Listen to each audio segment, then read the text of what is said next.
the last time I really felt burnt out macro was the last years of Wine Library, because I felt like the trade wasn't fair. And I don't blame my dad, actually. It's immigrant business. He's like, you're going to inherit it. It's going to be yours. So it was like all those immigrant, you know.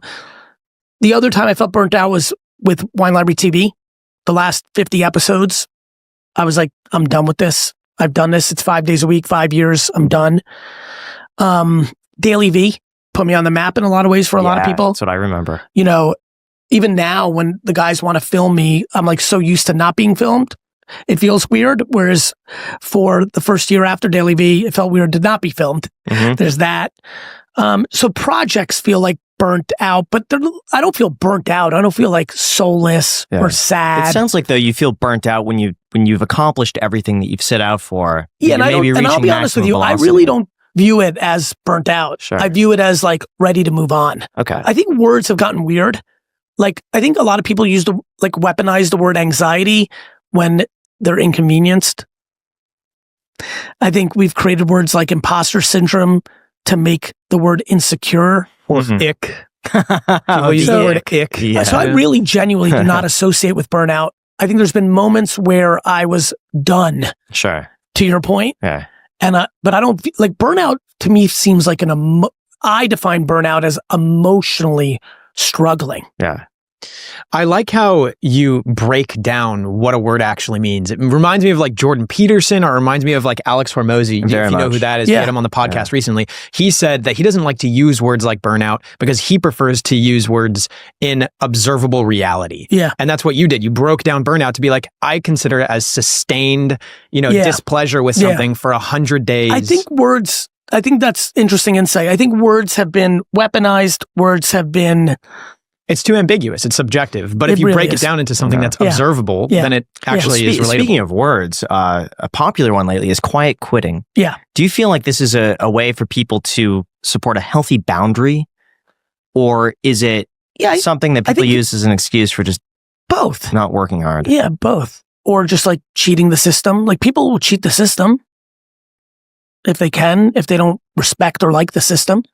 Like I don't worry about people Vayner that way because I think we like them too much and do the right things. And I know people do, but it's not a sustained issue for us. But I think another company that doesn't give a about their employees have it at scale because what you put in is what you get out. So do you think it's a problem with the employer in those situations, not the employee? I do. I'm going to say it again. Yeah. We have 2,000 plus employees here at VaynerX. There are definitely dozens and dozens that are doing all sorts of that I would not be happy about because we no longer work in a 5-day, like you can, right? Yeah. But I'm not crippled by it because it's inconceivable that it's at scale because we're too productive as an organization. And I just know what we do for our employees, which is we're not Mother Teresa, but we have humanity. I think if corporations had more humanity, they would win. What's a way that you would recommend they incentivize their employees to work harder? By reverse engineering them individually. Some employees want more money. Sure. Some people want a new title. Some people want more work-life balance. Some people want to work in a different department. We're in constant and I don't like saying but I'm going to say it because I dictate this from the top, more than even my direct reports and their direct reports. And now, as I keep putting more pressure on this, we do a pretty darn good job of being open for business for the other person because the more we make it awesome, the more they'll stay, the more retention I have, the faster I think we can go. I think business is like sports. I think speed matters. And how do you do that at scale with so many employees? Effort. Like, it's just something I give a shit about. And for people, it's like, you'll find this so interesting. Yeah. It's an interest. The reason I'm double clicking is I want to bring value to the audience. And I felt I left it kind of high, but I'll tell you why I left it high and why I'm going to go low now. Go on. If you care about something, you will do it. The end.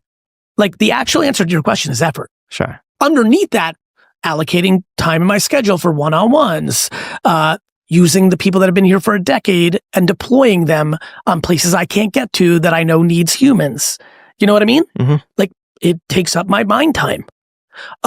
This may actually, this is really cool. You'll find this interesting because of what you guys do. And I have a sense of how you're paying attention. Both of you know, I've been less GaryVee'd out the last 12 to 18 months in the personal brand game. There's other people that have popped, like I've been operating. Mm-hmm. This is actually me now deciding I'm going back into effort of GaryVee. So I guarantee people will feel me around more and know more of me and feel like GaryVee's everywhere more in 26 than in 24 and 25, because in 24 and 25 I operated VaynerX and VeeFriends.